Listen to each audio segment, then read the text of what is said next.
안녕하세요. 이미 오래전에 가족 간의 통장으로 또는 현금으로 무심코 주고받은 돈을 지금에 와서 신고를 해야 될까? 행여 나중에 국세청에서 밝혀지면 증여세를 추징당하지 않을까 하고 염려가 많으신 것 같습니다. 가족 간에 허용되는 사회통념상의 증여세, 비과세 범위 등 여러분들께서 매우 많이 질문을 해주셨기 때문에 그러한 내용들을 총정리를 해서 강의를 준비했습니다.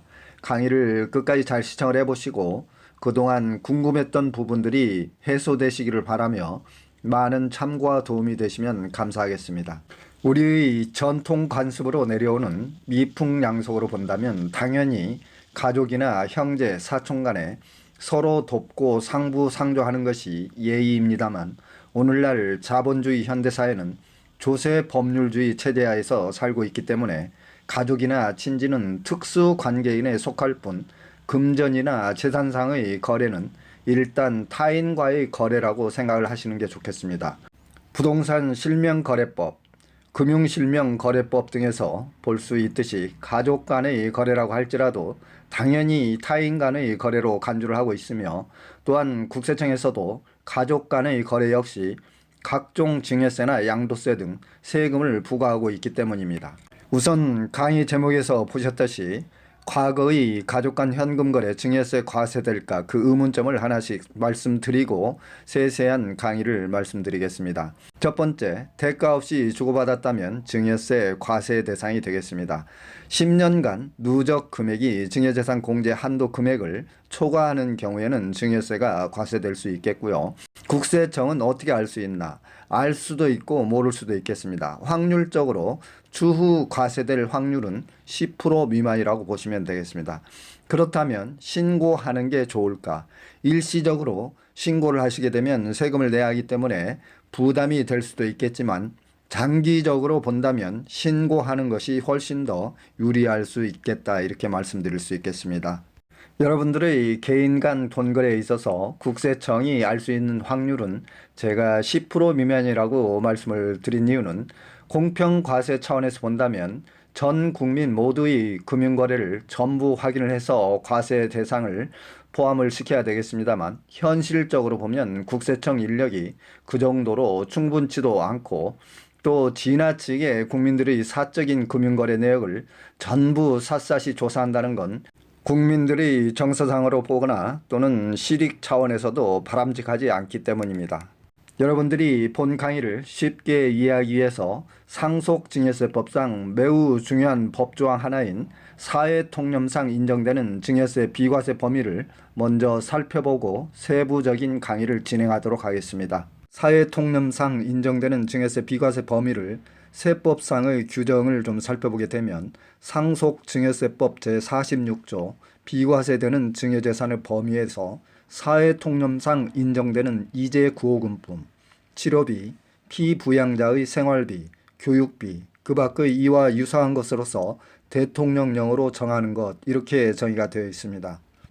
여기에서 대통령령으로 정하는 것에 대한 관련 시행령을 좀 살펴보게 되면 학자금 또는 장학금, 기타 이와 유사한 금품, 기념품, 축하금, 부의금, 기타 이와 유사한 금품으로서 통상 필요하다고 인정되는 금품, 혼수용품으로서 통상 필요하다고 인정되는 금품, 이렇게 시행령에서는 규정을 하고 있습니다. 여기서 기념품이나 축하금, 부의금, 혼수용품 등 법에서 통상 필요하다고 인정되는 금품, 이렇게 정리가 되어 있는데요. 그렇다면 통상 필요하다고 인정되는 금품을 과연 얼마로 책정할 것이냐가 쟁점이 되겠는데요. 세법에서 금액 한도를 딱히 정하지 않고 있기 때문에 우리 사회에서 전통적으로 내려오는 미풍양속에 따라서 관혼상제의 상부상조하는 풍습이기 때문에 대다수 일반인들이 그 정도라면 적당한 선이라고 인식할 정도의 금액이라면 증여세 과세 대상에서 제외된다고 보는 것이 타당할 것 같습니다. 저희 산울TV는 정부의 부동산 세금, 주식, 생활제도의 정책이 바뀔 때 각종 유익한 정보를 신속하고 정확하게 전해드리는 채널입니다. 구독, 좋아요, 알림 설정해 주시면 대단히 감사하겠습니다. 또한 궁금하신 사항은 댓글이나 카톡으로 문의를 주시게 되면 제가 시간이 될 때 최대한 친절히 답변을 해드리도록 하겠습니다. 다음은 여러분들이 알기 쉽도록 사례를 통해서 강의를 해보겠습니다. 부모가 대학생 자녀에게 생활비로 매달 100만 원씩을 송금을 해줬는데 자녀가 생활비 일부를 아껴서 주식 투자를 한 경우 증여세 과세 문제를 살펴보겠습니다. 자녀의 생활비를 제외한 주식 투자 원금은 용돈으로 아낀 저축이라고 할지라도 재산 취득 행위로서 증여세 과세 대상이 되겠습니다. 이때 증여세 과세 시점은 자녀가 주식을 취득하는 때가 되겠습니다. 다음은 자녀가 연로하신 부모에게 생활 능력이 안 되기 때문에 매달 생활비로 100만 원씩을 송금해 준 경우 증여세 과세 문제를 살펴보겠습니다. 부모가 자식이 준 용돈을 생활비나 병원비 등으로 사용을 했다고 하더라도 대가 없이 주는 돈이기 때문에 증여세 과세 대상이 되겠습니다. 부자지간에는 증여공제 한도가 5천만 원이기 때문에 5천만 원을 초과하는 시점부터 증여세가 과세가 되겠습니다. 이때 증여세 과세 시점은 매월 용돈을 송금하는 때가 되겠습니다. 다음은 부모가 치매 등 건강상의 이유로 병원에 있는 경우 생활비나 병원비 등을 부모가 직접 관리할 수 없어서 부모의 돈을 자녀에게 맡기고 자녀가 그 돈으로 대신 지급한 경우에 증여세 과세 문제를 살펴보겠습니다. 부모가 거동이 불편하고 생활비나 병원비 등을 대신 납부할 수 없기 때문에 관리해준 행위에 불과하기 때문에 실질 과세 원칙에 의해서 증여세 비과세 대상으로 볼 수 있겠습니다. 단 이때 주의하실 사항으로는 부모의 병원 진료 기록이나 자금의 이동 증거 등 부득이한 사유 증빙을 완벽히 갖춰놓은 다음에 사후에 국세청의 소명이 있을 경우에 대비를 하시는 게 좋겠습니다. 다음 사례는 남편의 급여를 아내의 통장으로 이체한 후에 아내가 생활비로 사용하고 남은 금액은 주식 투자를 하는 경우 과세 문제를 살펴보겠습니다. 가족의 생활비를 벗어나는 범위의 주식 투자를 한 금액에 대해서는 증여세 과세 대상이 되겠습니다. 이때는 배우자 증여 공제 한도가 6억이기 때문에 6억 초과 금액에 대해서 증여세를 납부를 하셔야 되겠습니다. 이때 증여세 과세 시기는 배우자가 주식을 취득한 때가 되겠습니다. 지금까지 가족 간의 돈거래에 대해서 살펴봤습니다만 흔히 가족 간에 남편이 준 돈, 부모가 준 돈을 내가 아끼고 아껴서 저축해서 투자를 한 것인데 왜 증여세를 과세하느냐고 정부에 항변할 수도 있겠습니다만 세법상으로 보면 생활비라는 것이 딱 일정 한도가 정해져 있지 않기 때문에 가족을 생활비 한도를 벗어나는 범위에 대해서는 재산 취득 행위로 보고 증여세 과세 대상이라고 이해를 하시면 되겠습니다. 다음은 가족 간의 현금 거래 시 주의사항을 좀 살펴보겠습니다. 현금의 증여 시기는 현금을 인도받은 날, 통장 입금받은 날이 되겠습니다. 가족 간에 현금을 거래하는 경우에는 대가성이 있는 경우에는 반드시 차용증을 작성하고 원금과 이자 지급 기일을 명시를 해야 되겠으며 대가성이 없는 경우에는 증여 계약서를 작성을 하고 반드시 증여세를 신고 납부를 해야 나중에 가산세 등 불이익 등을 받지 않겠습니다. 다음은 가족 간 현금 차용 거래 시 유의사항을 좀 살펴보겠습니다. 세법에서 정한 적정 이자율은 4.6%입니다만 적정 이자율보다 낮게 주게 되면 그 금액만큼 증여로 간주를 하게 되겠고요. 단 그 금액이 이자 금액이 1천만 원 이하라면 증여세 과세 대상에서 제외가 되겠습니다. 예를 들어서 2억 정도를 부모로부터 이율을 0%로 했을 때 적정 이자율을 반영을 하게 되면 920만 원이 되겠는데요. 이때는 금액이 1,000만 원 이하이기 때문에 증여세 과세 대상에서 제외가 되겠습니다.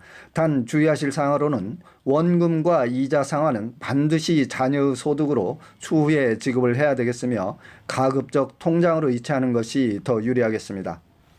다음은 증여세 신고 반드시 해야 할까 의문점에 대해서 살펴보겠습니다.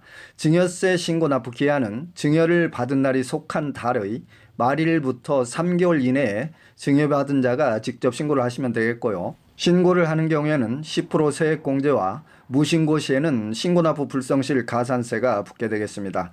신고를 하는 것이 유리한데요. 추후에 재산 취득자금으로 증빙을 제시할 때 소명자료로 유리하게 제출할 수 있기 때문에 가급적 증여세는 신고하는 것이 더 유리하겠습니다. 그리고 증여세 신고 의무는 강제사항은 아니며 일종의 국세 협력사항입니다.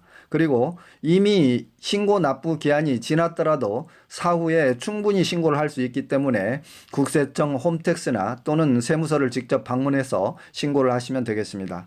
간혹 여러분들께서 이미 가족통장에 송금한 돈을 취소를 하게 되면 증여세를 안 물어도 되느냐고 물어보시는데요. 증여세 취소 반환, 과세 여부 규정을 좀 살펴보겠습니다. 등기 등록을 요하는 재산은 화면상의 표를 참고를 해보시고요.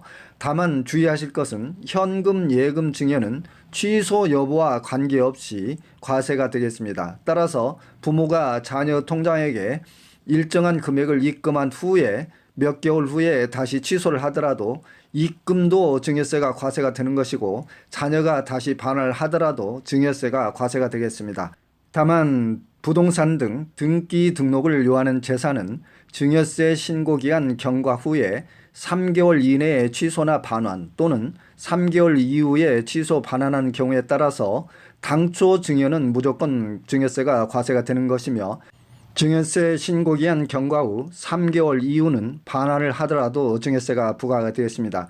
따라서 반환이나 취소는 증여세 신고기한 경과 후 3개월 이내에 하시도록 하셔야 되겠습니다.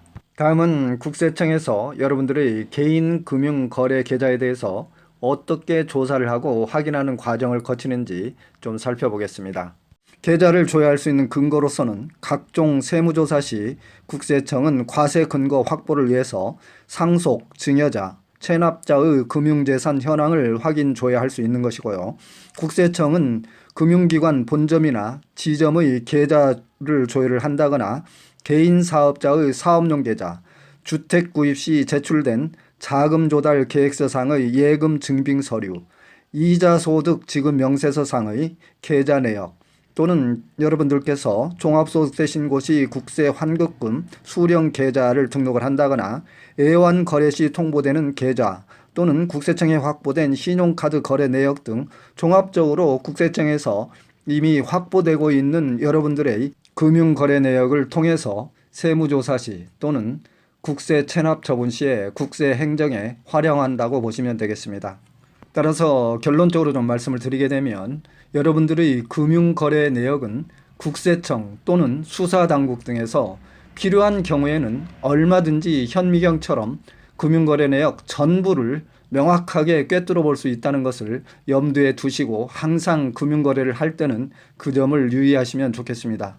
간혹 국세청에서 세무조사를 하는 경우에 금융거래 내역을 추적을 하다 보면 소득이나 재산 상태로 보아서 능력이 전혀 없는 부녀자나 자녀들의 명의로 고액의 은행 예금, 주식, 채권 등이 발견되곤 하는데요.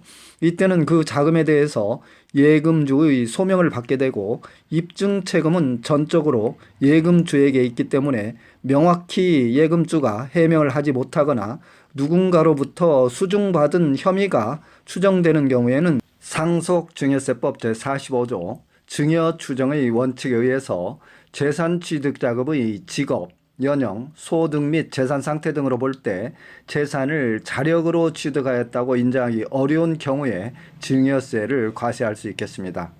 이제 마지막으로 여러분들께서 금융거래 시 특히 주의하셔야 될 사항을 몇 가지 알아보고 강의를 마치겠습니다. 첫째는 본인과 무관한 금전거래에 대해서는 가족, 친인척, 제3자 등 체면이나 인정 때문에 금융계좌에 입출금을 하지 않도록 하시고요.